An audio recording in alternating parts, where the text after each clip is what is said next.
Kali ini kami akan membahas mengenai metode internal rate of return atau IRR, salah satu metode yang sering digunakan untuk menilai kelayakan investasi dalam pembangunan. Apa sih IRR itu? IRR adalah internal next rating. Apa sih IRR itu? IRR adalah internal rate of return untuk tingkat diskonto yang membuat nilai next present value atau NPV sama dengan 0. Sederhananya itu, IRR ini untuk menunjukkan tingkat keuntungan yang mampu dihasilkan oleh suatu investasi atau proyek, yang mana semakin tinggi IRR, semakin menguntungkan proyek, dan semakin rendah IRR, semakin kurang menarik untuk dijalankan. Atau IRR digunakan untuk mengetahui beberapa persen tingkat pengembalian dari suatu investasi. Jika nilainya tinggi, maka proyek tersebut memiliki potensi keuntungan yang besar.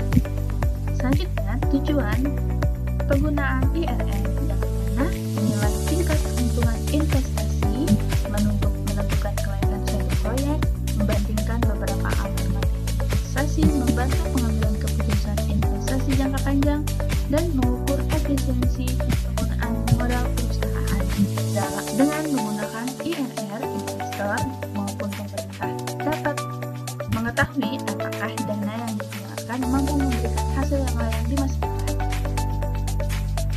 Konsep dasar IRR, di mana seluruh manfaat proyek sama nilainya dengan seluruh biaya investasi yang dikeluarkan.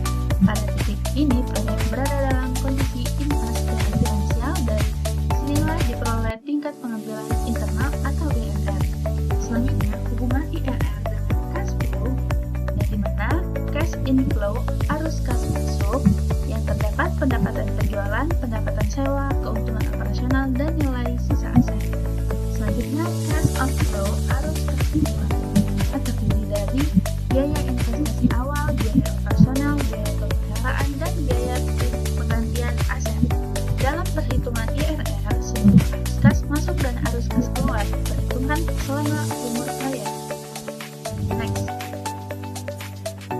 kriteria pengambilan keputusan, yang dimana jika IRR lebih besar dari tingkat keuntungan yang disyaratkan, maka proyek layak diterima, dan jika IRR lebih kecil dari tingkat keuntungan yang disyaratkan, maka proyek ditolak.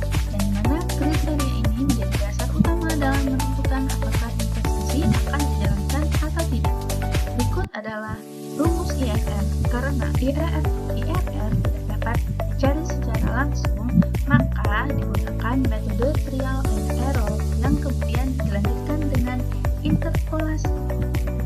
Selanjutnya adalah langkah-langkah menghitung IRR. Yang pertama, hitung present value seluruh arus kas. Yang kedua, bandingkan dengan investasi awal. Yang ketiga, cari tingkat bunga yang menghasilkan NPV positif. Yang keempat, cari tingkat bunga yang menghasilkan NPV negatif. Yang kelima, gunakan interpolasi untuk memperoleh nilai IRR. Langkah-langkah ini dilakukan berulang hingga ditemukan nilai diskonto yang menghasilkan NPV mendekati 0. Selanjutnya, yang dimana adalah kita akan memahami konsep dan langkah-langkah perhitungan IRR. Selanjutnya, kita akan mencoba menerapkannya pada studi kasus investasi infrastruktur Kabupaten Belitung. Baik, pada studi kasus analisis kelayakan investasi anggaran belanja modal Kabupaten Belitung dengan metode IRR. Dalam deskripsinya, pemerintah Kabupaten Belitung sedang mengevaluasi efisiensi dan dampak ekonomi dari program penguatan infrastruktur daerah. Untuk merealisasikan program jangka panjang ini, pemerintah daerah telah menggelontorkan investasi awal berupa anggaran belanja modal pada tahun 2021 sebesar 110,24 miliar. Dari investasi awal tersebut, program ini menghasilkan arus kas masuk dengan berupa efisiensi birokrasi, peningkatan PAD, dan penghematan biaya operasional daerah selama 4 tahun berikutnya pada tahun 2022, 2023, dan 2024 hingga 2025 dengan rinci sebagai berikut. Tahun awal pada tahun 2022 sebesar 127,18 miliar, Terus pada tahun 2023 144,38 miliar, dan pada tahun 2024 51,58 miliar, dan hingga pada tahun 2025 mendapatkan 60,116 miliar. Dari tim anggaran pemerintah daerah atau TAPD menetapkan bahwa target tingkat pengembalian diisyaratkan sebesar 15%. Jadi, dalam hal ini kita akan menghitung nilai IRR dengan nilai kisaran bunga diskonto di kisaran 39% dan 40% untuk mendekati nilai NPV 0. Berdasarkan hasil perhitungan IRR nanti akan dijelaskan bahwa berdasarkannya hasil dari kriteria keputusan IRR-nya. Langsung saja kita menuju untuk perhitungan IRR-nya. Jadi telah kita siapkan untuk perhitungan IRR dari data dasar, yaitu dari data Postur APBD Kabupaten Belitung, menggunakan data anggaran belanja modal dari tahun 2021 hingga 2025. Yang pertama yaitu kita menghitung nilai sekarang atau PP dan nilai NPP-nya.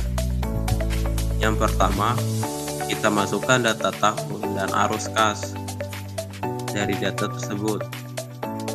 Lalu kita hitung tingkat bunga dari 39% dengan perhitungan yang telah dijelaskan tadi, yaitu 1/1 tambah tingkat bunga 39% tadi dipangkatkan dengan tahun pertama, atau pangkat 1.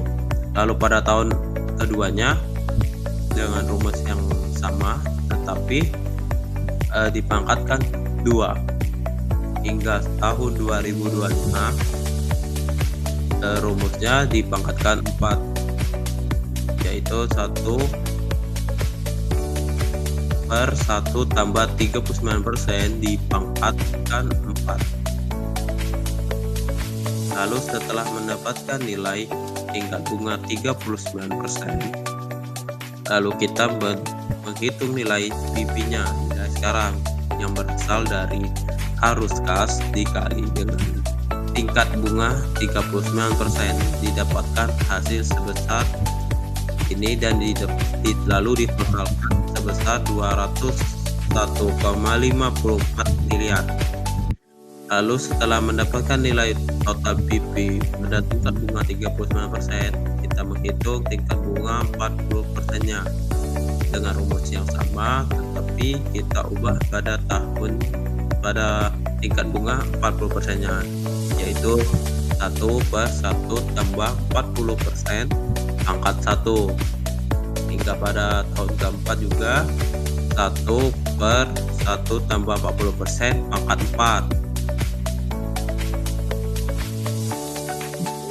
Kita menghitung nilai PP-nya dari nilai A dan tingkat bunga 40%, didapatkan hasil 194,96 miliar.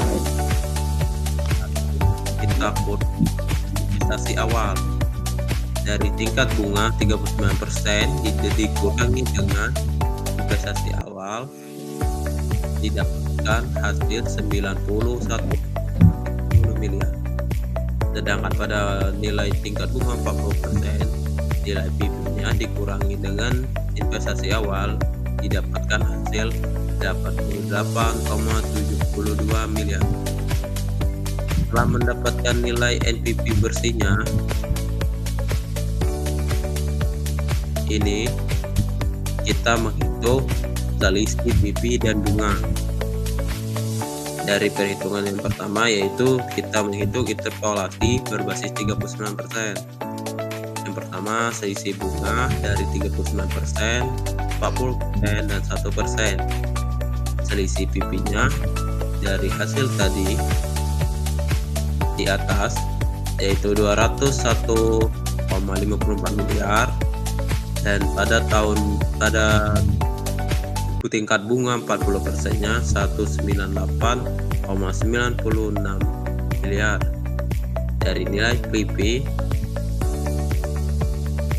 pada tingkat bunga 40%. Lalu pada selisih PP dengan investasi awal, kita masukkan nilai selisih PP pada tingkat selisih bunga 39% dikurangi dengan investasi awal. Nah, didapatkan hasil dari pengurangan dari hasil nilai selisih PP 39% dengan selisih PP 40% tadi, yaitu 2,58 miliar. Sedangkan selisih PP dengan investasi awal yang telah dikurangi dengan investasi awal didapatkan 91,30 miliar. Begitu juga dengan perhitungan interpolasi basis 2%, didapatkan selisih PP-nya pada 1%-nya yaitu 2,58 miliar. Sedangkan nilai PP dengan investasi awalnya yaitu 88,72 miliar. Setelah mendapatkan nilai ini, kita menghitung nilai ERR-nya, yaitu dengan rumus ERR dengan pertama yaitu dengan yang uji 39%, yaitu nilai ERR sama dengan 39% ditambah dengan 91,30 miliar dari nilai hasil selisih PP tadi dikurangi dengan hasil pengurangan selisih PP 39 dengan 40% tadi, yaitu 2,58 miliar, lalu dikalikan 1%, lalu diturunkan perhitungannya 39 ditambah 35,35785 dikali 1%, didapatkan hasil nilai ERR 74,36%. Begitu juga dengan perhitungan IRR dengan basis 40%, didapatkan juga 74,36%. Jadi hasil dari perhitungan keputusan IRR dengan nilai hasil nilai IRR-nya 74,36%, diputuskan bahwa usulan investasinya diterima atau layak. Alasannya karena sesuai dengan kriteria keputusan proyek diterima karena nilai ERR-nya lebih dari tingkat keuntungan yang diisyaratkan, yaitu 15%. Nilai ERR-nya 74,36%, melebihi dari isyaratnya yaitu 15%, dan arus kas masuk sangat masif dibanding modal awalnya, dan artinya proyek tersebut mampu menghasilkan laju pengembalian keuntungan yang lebih besar dari standar minimal atau biaya modal yang harus ditanggung, dan proyek ini akan menambah kekayaan dan memberikan surplus ekonomi bagi Kabupaten Belitung. Baik, begitu itu saja penjelasan terkait studi kasus. Baik, terima kasih Fahri. Jadi dapat disimpulkan bahwa metode IRR ini sangat membantu dalam pengambilan keputusan investasi, baik pada sektor swasta maupun pembangunan daerah. Terima kasih bagi teman-teman yang sudah menyimak video ini.